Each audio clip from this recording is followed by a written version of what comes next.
Faremos a leitura do texto inteiro, de um texto maior, mas o meu foco está dos versículos 16 até 18. Mas faremos a leitura do 12 até o 22. 1 Tessalonicenses, capítulo 5, de 12 até 22. Irmãos, pedimos que vocês tenham grande apreço aos que trabalham entre vocês, que os presidem no Senhor e os admoestam. Tenham essas pessoas em máxima consideração, com amor, por causa do trabalho que realizam. Vivam em paz uns com os outros. Também exortamos vocês, irmãos, que aqui admoestem os que vivem de forma desordenada, consolem os desanimados, amparem os fracos e sejam pacientes com todos. Tenham cuidado para que ninguém retribua aos outros mal por mal. Pelo contrário, procurem sempre o bem uns dos outros e o bem de todos. Estejam sempre alegres, orem sem cessar, em tudo deem graças, porque esta é a vontade de Deus para vocês em Cristo Jesus. Não apaguem o espírito, não desprezem as profecias. Examinem todas as coisas, retenham o que é bom, abstenham-se de toda a forma de mal. Senhor Jesus, sua palavra aberta, palavra que foi inspirada pelo Espírito Santo, pedimos, ó Pai, a tua iluminação ao trazermos aquilo que pode edificar o coração dos irmãos nesta noite. É o que pedimos em nome de Jesus. Amém. Quando escolhi o texto, eu não fiz uma profunda pesquisa, mas eu comecei a remexer minha mente em relação a tudo dar graças. E eu entendo que gratidão está ao contrário de murmuração. Quando eu fico murmurando, reclamando o tempo todo, significa que eu não estou sendo grato. E olhando estes temas dentro da palavra de Deus, de uma forma bem panorâmica, e olhando a história da Bíblia, eu consegui localizar por uma chave bíblica alguma coisa muito interessante. A palavra murmuração, ela acontece muitas vezes lá no livro de Êxodo e no livro de Números. Quando o povo está saindo do deserto, e eles ficam murmurando, e ficam por 40 anos no deserto, só reclamando. E aí depois a gente anda toda a Bíblia, e esta palavra ela pouco aparece nos textos bíblicos. A gente encontra de novo em Deuteronômio, encontra em Josué uma vez, aí depois encontramos em Jeremias, Lamentações, Isaías, uma vez em cada, no máximo. Depois ela ressurge no Novo Testamento. Aparece muito a respeito dos fariseus, dos evangelhos, e depois ela aparece recomendações nas cartas. Aí eu fui ver a ação de graças. E para comparar, nós percebemos que em Levítico aparece bastante, porque o povo está ensinado a chegar-se a Deus com ações de graça. Ela aparece muito, ações de graça, nos tempos de Davi e de Salomão, que nós vamos ter, então, um reino forte, fixo, e com um povo que estava bem próximo de Deus nos tempos de Davi, quando ele vai instalar os levitas para cuidarem dessas atividades, que são os cantores. Então, a questão de ação de graça aparece bastante, mas não mais como um ensino, mas como um evento, alguma coisa que o povo fazia. Vai aparecer de uma forma muito constante no livro de Salmos, é claro, né, porque ali é a expressão do que o povo fazia no templo.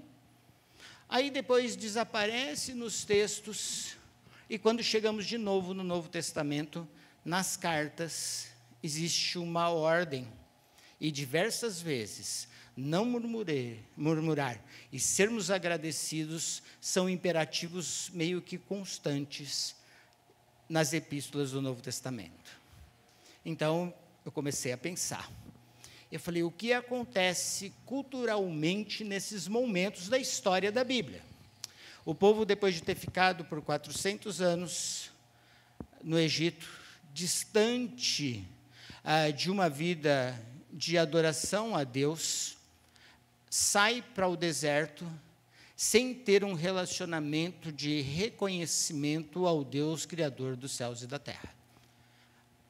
Aprendendo a atender aquilo que a lei manda, tendo o templo já ou entrado na terra prometida, a geração que entra ali começa a se relacionar com Deus, e a atitude de ação de graças e saber quem é Deus e o que este Deus fez por eles se torna muito claro na vida deles, a murmuração diminui e a ação de graça aumenta. Não que não houvesse murmuração.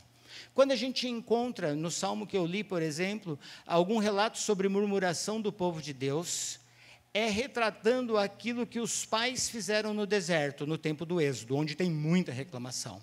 E quando a gente vai lá para o Novo Testamento, Hebreus, o autor de Hebreus pega exatamente este salmo e essa história do Antigo Testamento para ensinar que o cristão da igreja do Novo Testamento não deveria ser murmurador.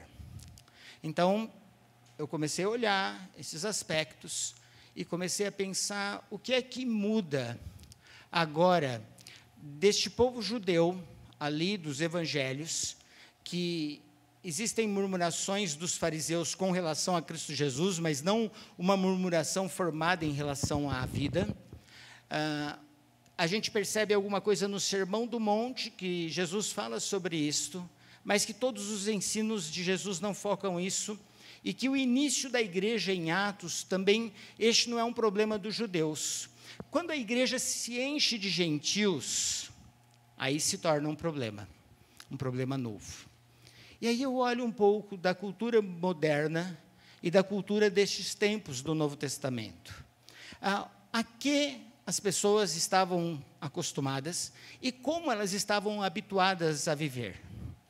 Então, eu poderia ter, e eu vou encontrar isso também no Velho Testamento, e eu queria dar um exemplo muito claro disto, mas a gente percebe que existiam vários deuses, que na cultura romana ou na cultura grega, você podia adorar quantos deuses você quisesse. E o Deus precisava, aquele Deus que era adorado, ele precisava receber algum sacrifício para que ele fosse benevolente com aqueles que o serviam. Se eu vou para o Antigo Testamento, nas nações fora de Israel, existia um deus chamado Moloque, que o sacrifício que era aceitável por Moloque, e que em um determinado momento da história de Israel até tentam trazer isto para o culto de Israel, era o sacrifício de crianças. Eu acho que o sacrifício de crianças é um bom exemplo, porque assim, sofre a mãe, que perde o nenê. Mas aquele que mandou matar a criança sofreu o quê? Nada. Então, assim, eu sou beneficiado pelo sacrifício de um terceiro. Ou com uma dádiva que não me atinge diretamente. Então, eu olho para o Novo Testamento, os gentios chegando na igreja, pessoas acostumadas a agradarem a Deus com sacrifícios, que, na verdade, não incluíam a sua vida, nenhuma mudança de vida. Faço alguma coisa para agradar o meu Deus, o Deus a quem sirvo, para receber benevolência. Se eu venho para a atualidade, eu percebo que, dentre nós, gentios, nós acabamos também nos habituando a isto. Eu faço algum sacrifício que torna, e eu estou olhando isso de forma geral, não só dentro do cristianismo, que torna o Deus servido benevolente. Então, existem diversos sacrifícios e se torna desnecessário uma mudança de vida. Eu vou lá e faço sacrifício. Eu vou lá e pago a minha promessa. E você pode estar pensando em algum contexto fora do evangelismo, do evangelicalismo, mas eu queria te dizer que, às vezes, nós também fazemos isto. E aí, às vezes, é simples. Pastor, Deus teve 56 domingos do ano passado. Eu tive mais de 50% presente na igreja. Mereço? Aquela conversa de Papai Noel, sabe? Fui um bom menino ano passado, mereço bênçãos a mais. Então, esses reflexos que a gente tem da nossa cultura podem trazer, sim, problema à forma que temos para servir a Deus. Isto reflete diretamente nas nossas atitudes. Então, somos bonzinhos no ano, ou fazemos aquilo que são coisas boas, para que Deus nos receba e nos aceite. E o que Paulo vai combater, e o que ele vai ensinar com constância, e Pedro e outros autores do Novo Testamento, é para que a gente tenha uma atitude modificada. E que a gente tenha, assim, um pouco daquela cultura judaica de ter um único Deus vivo e verdadeiro, Criador dos céus e da terra, dono de todas as coisas. Olha como o contexto muda para aquela geração de gentios que estava entrando na igreja, de um contexto de judeus que pensavam completamente diferente do que todas as outras nações e outras crenças. Então, é este o conjunto que o Novo Testamento, esse conjunto de ideias que o Novo Testamento vai começar a trabalhar.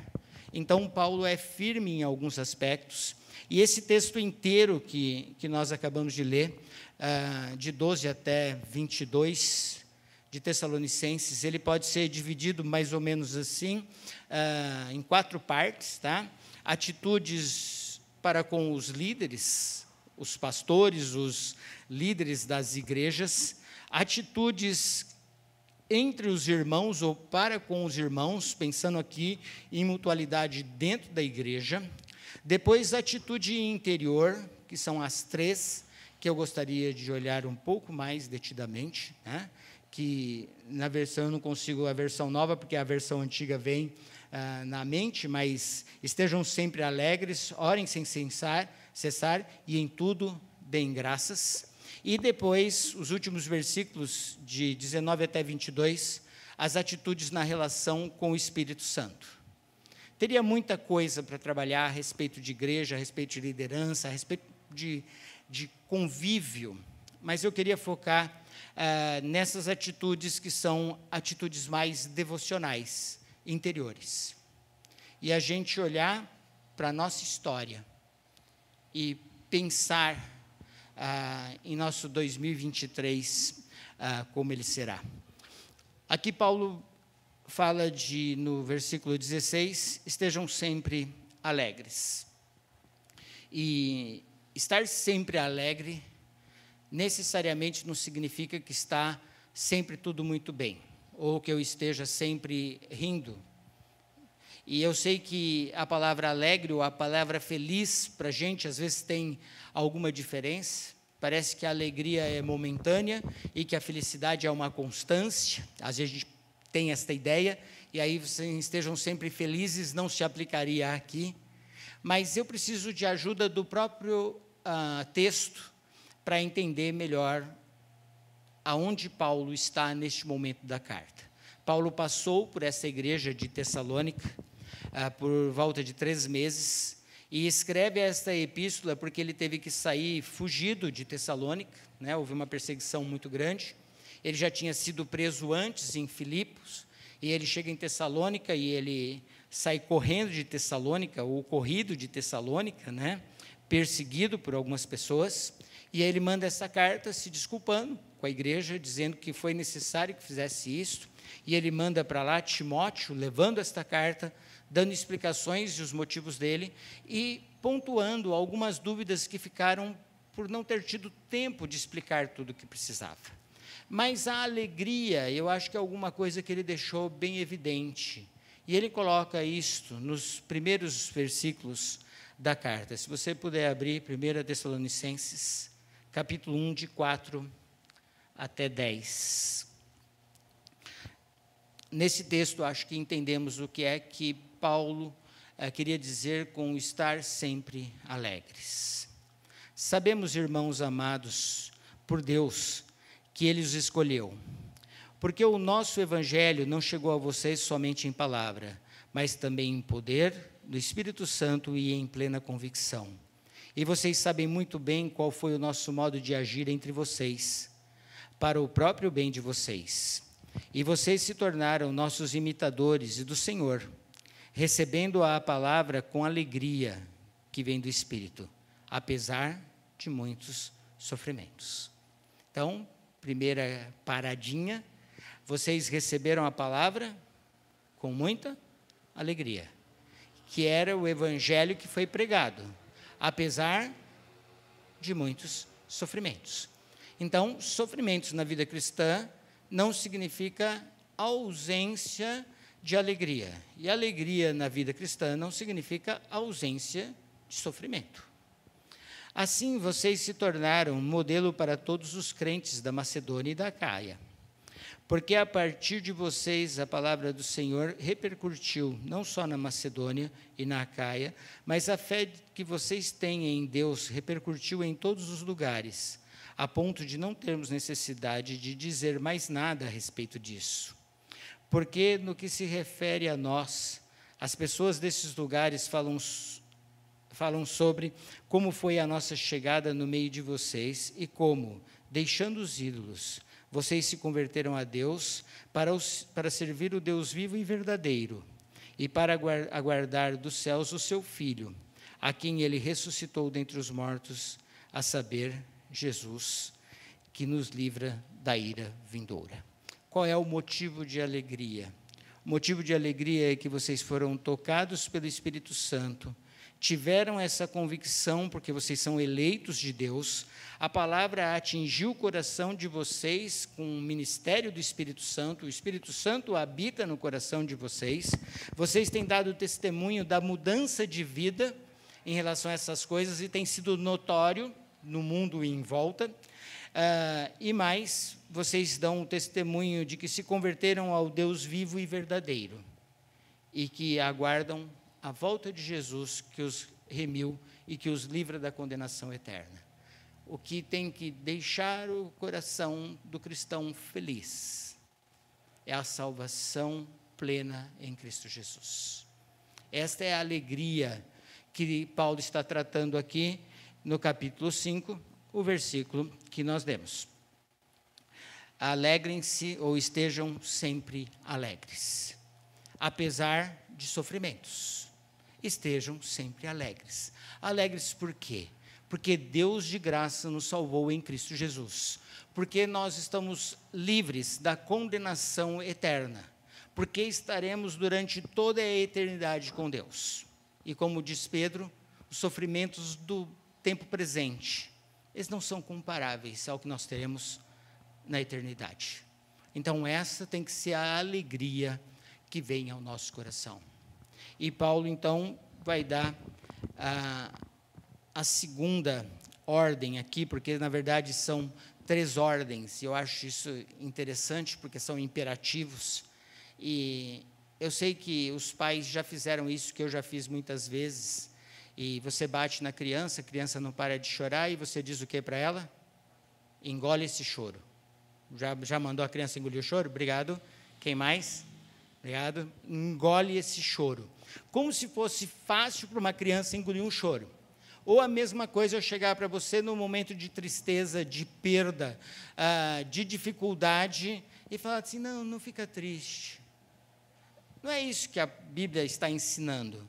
Porque quando eu leio os Salmos, eu percebo que o salmista, um homem que andava com Deus, que tinha o coração de acordo com o que Deus queria, um homem segundo o coração de Deus, ele tinha as suas angústias e as suas tristezas, e ele as colocava diante de Deus. Então, não é a ausência de sofrimento, não é problema de conversar com Deus a respeito das nossas angústias, necessidades e tristezas, mas fixar a nossa alegria naquilo que Deus prometeu e que é eterno, que não murcha, que não se acaba. Nas palavras de Paulo, imarcessível e outras, né? coisas que não terminam, que não podem ser descritas na nossa vida aqui. Então, eu preciso focar, sim, na volta de Cristo Jesus, na eternidade, e pensar sempre no que é que Deus me livrou para sentir esta alegria, mesmo que seja em meio a dificuldades nesta vida, na passagem, na curta passagem que nós temos nesta vida aqui. A segunda ordem é orar sem cessar. E eu acho que este tema é um tema complexo, que você fala assim, não, orar sem cessar é o tempo todo ficar em oração, né? Orar sem cessar é tudo que acontece, ai meu Deus, cuida disso, ai meu Deus, cuida daquilo.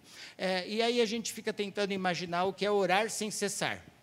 Porque eu preciso trabalhar, eu preciso estudar, eu preciso dirigir, eu preciso dar atenção às coisas que faço, preciso me concentrar, senão vou me machucar em algumas atividades. E fala assim, eu não consigo passar, e ninguém consegue passar o dia inteiro orando. Alguns tentaram montar alguns mosteiros aí, colocar as pessoas lá fechadas o dia inteiro, né, sem nenhuma relação com o mundo exterior, para que tivessem esta vida de piedade. Mas não combina muito com o que Jesus pediu. Não peço que os tirem do mundo, mas que os livre do mal. E Paulo está dando uma ordem, orar sem cessar. O que é orar sem cessar? Se não levar diante de Deus em constância as nossas petições, as nossas necessidades. É olhar para a história da oração e entender que não existe só um momento limitado e estanque para a oração. Não há necessidade de você estar no seu quarto fechado para estar em oração. E não é viver uma vida de andar maciamente sobre o dia, né? E a pessoa fala assim, está tudo bem, eu estou em oração, eu estou em comunhão. Você está trabalhando, você está fazendo outras atividades, e, na verdade, você não consegue passar esse dia em nuvens espirituais. Então, é um dia, e para um trabalhador, dependendo da área, para uma mãe com os filhos, um dia estressante. E o que eu preciso me lembrar? Que eu preciso estar feliz por causa da salvação em Cristo Jesus. Se os meninos estão dando trabalho, eu preciso me lembrar que o sofrimento no momento presente é pequeno perto da glória vindoura. Então, eu preciso fixar e pedir a Deus, sim, constantemente, que mude o meu coração. Usar essas pequenas experiências para conversar com Deus a respeito das suas atitudes, daquilo que você precisa e daquilo que você quer. Então, eu não preciso parar minhas atividades para orar. E aí eu posso estar orando sem cessar. Mas também, orar sem cessar é manter atividade de oração na vida. Então, dá para a gente tirar lições para os dois lados. Mas são 3 ordens, e elas estão conectadas, e a gente vai perceber isso depois que olharmos para a terceira delas. Deem graças por todas as coisas, em tudo deem graças, sede agradecidos. Sejam alegres, independente das circunstâncias, e em tudo sejam agradecidos. E a gente pensa assim, não dá para agradecer pelo desemprego. Não dá para agradecer por pequenos acidentes que acontecem. Hoje nós fomos comer na casa de uma das nossas filhas, a Raquel colocou a máquina de lavar para lavar, e como os gêmeos estavam em casa e eles são um pouco agitados, tirou-se todos os baldes do chão, todos os panos, colocou tudo dentro do tanque. Aí nós chegamos em casa afobados para chegarmos ao culto. Quando eu pisei na sala, eu pisei numa poça d'água. A sala estava uma lâmina de água assim. Aí você fala assim, dá para agradecer? Deus, obrigado, porque esse piso vai fazer clec-clec nele inteirinho, eu vou ter que trocar esse ano. Eu acho que a gente precisa aprender um pouco as coisas. Eu não preciso agradecer os acidentes, os incidentes, as desgraças que acontecem. Não é isso que Deus está pedindo para mim.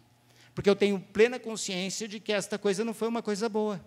Senhor, obrigado a Deus, porque essa sala está cheia de água agora, e vai estragar tudo aqui, a gente precisa ir para a igreja, vai dar para passar um rodinho muito rápido aqui e não vai dar para fazer nada. Não vou agradecer a Deus isto. Mas o que eu preciso entender é que se Deus está permitindo coisas na minha vida, é porque Ele sabe que elas são necessárias, para que eu aprenda alguma coisa. Eu não sei o que Deus quer ensinar. Hoje Ele me ensinou a não bater na Raquel. Assim, porque ela botou de novo os baldes dentro do tanque, né? Deus me ensinou hoje que eu não devo bater na minha esposa. Eu poderia dizer isso. Mas o que eu preciso entender é Romanos 8. Perdi o texto. Todas as coisas cooperam para o bem daqueles que amam a Deus, segundo os propósitos de Deus. Isso é verdade.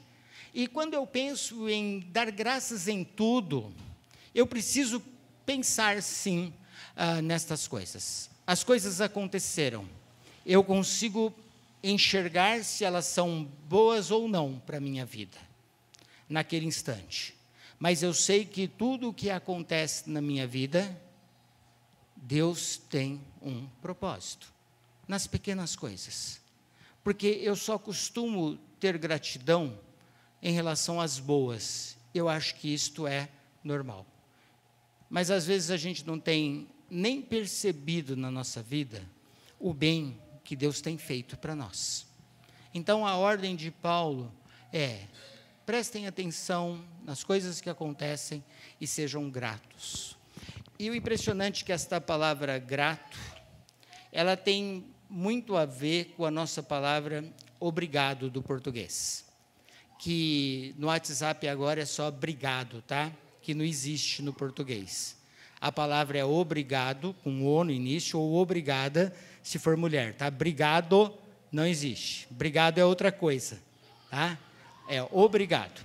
E quando você diz para alguém, e eu acho que assim, ensinamos os nossos filhos errado e aprendemos errado também. Quando você faz alguma coisa para mim, você vai perceber que a mensagem que você vai ter no final do WhatsApp é grato, e não obrigado. Grato, eu estou te agradecendo. Obrigado, eu estou dizendo que eu estou obrigado a retribuir a você alguma coisa que você me fez. Entenderam a diferença ou não? Quando eu digo obrigado, eu estou agradecendo e me comprometendo a retribuir o favor que você fez. Então, você coloca obrigado à torta direita, né? Então, você está se obrigando a fazer alguma coisa às pessoas que têm te feito alguma benesse. Em tudo dar graças, esse graças aqui, essa ação de gratidão, é esta expectativa de a minha gratidão a Deus vai se retribuir de alguma maneira a Ele. Então, eu digo para Deus, obrigado. Eu me comprometo a fazer algumas coisas. Em tudo, eu preciso reconhecer que Deus está no controle, em todas as coisas que acontecem na minha vida. E agradecer não pelas coisas que acontecem, mas porque Deus tem propósito nessas coisas e Ele tem promessas para a minha vida, que incluem cuidado, amor, carinho, sustento, livramento do mal. Tem diversas coisas que Deus tem dado. E quando eu agradeço Ele, é porque de alguma maneira eu quero retribuir os benefícios que Ele tem feito na minha vida. E como é que eu retribuo se Deus não precisa de nada? Como é que eu sou grato a Deus se o máximo que eu consigo fazer é orar agradecendo, participar de um culto em adoração, cantar louvores e reconhecer aquilo que Deus é na minha vida? Então, a diferença entre as religiões daquela época é que com aqueles deuses não se faz necessário comprometimento. Deus não quer sacrifícios para que seja comprado. Ele quer comprometimento dos seus fiéis. E o que Paulo está recomendando aqui são 3 coisas que mudariam nossa vida se olharmos para ela e colocarmos em prática. Estejam alegres pela salvação que vocês receberam em Cristo Jesus. orem por todas as coisas, reconhecendo que somos dependentes de Deus para todas as coisas nesta vida, para as pequenas e para as grandes coisas. E sejam gratos a Deus, entendendo que os benefícios, as bênçãos que nós temos recebido, além da tão grande salvação, é misericórdia, pura misericórdia. É amor, carinho e cuidado constantes de um Deus que nos ama até o fim dos tempos, e que nos dará a oportunidade de estar com Ele na eternidade. Gratidão constante a Deus. E aí ele diz, porque esta é a vontade de Deus. A gente sempre ouve as pessoas falando assim, pastor, não sei qual que é a vontade de Deus para a minha vida. Aqui tem 3. Sejam alegres pela salvação em Cristo Jesus, orem sem cessar, e em tudo dar graças. Esta é a vontade de Deus. E no mesmo texto, eu achei bem interessante que um pouquinho antes, até fechei minha Bíblia, mas vou abrir de novo, um pouquinho antes, nesse texto mesmo de Tessalonicenses, ele vai dizer qual é a outra coisa que é a vontade de Deus, para a gente colocar em prática. Eu só precisava encontrar a minha anotação, porque eu perdi.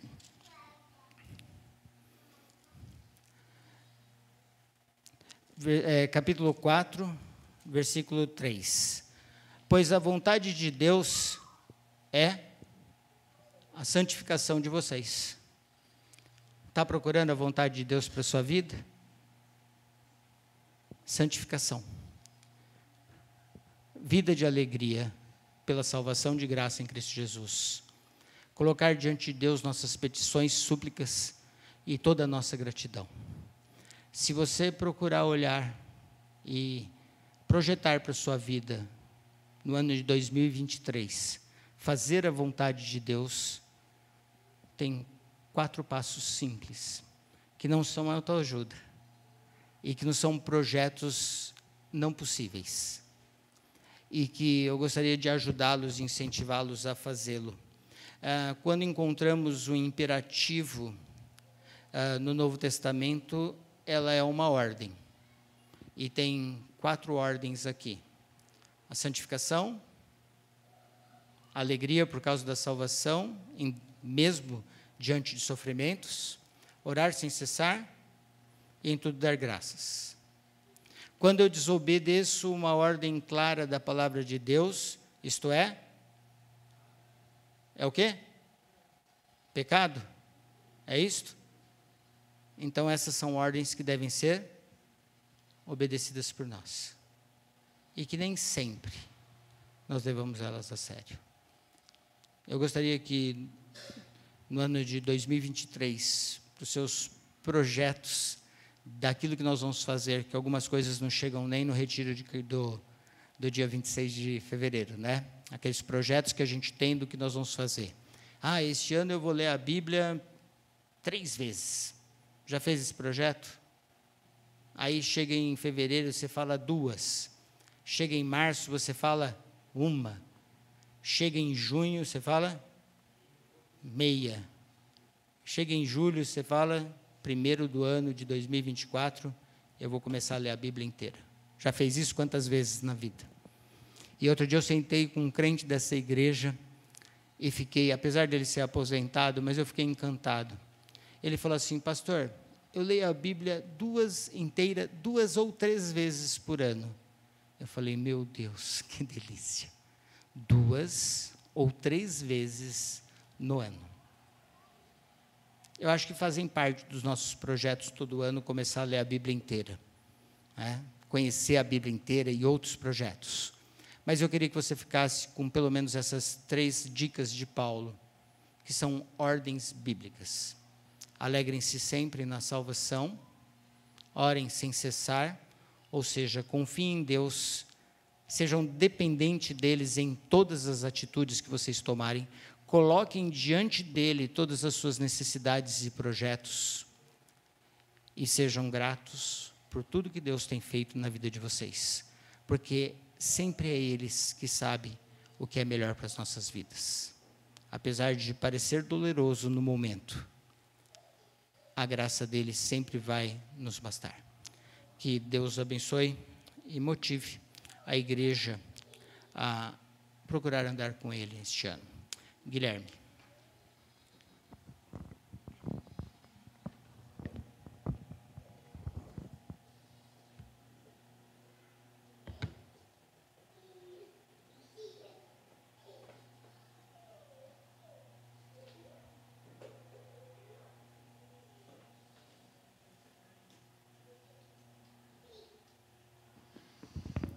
O pastor me pediu para tocar uma música, eu não conhecia, mas foi simples, então deu para tirar esses de ontem para hoje. Quem conhecer também está convidado a cantar junto e a meditar um pouco do que foi cantado aqui.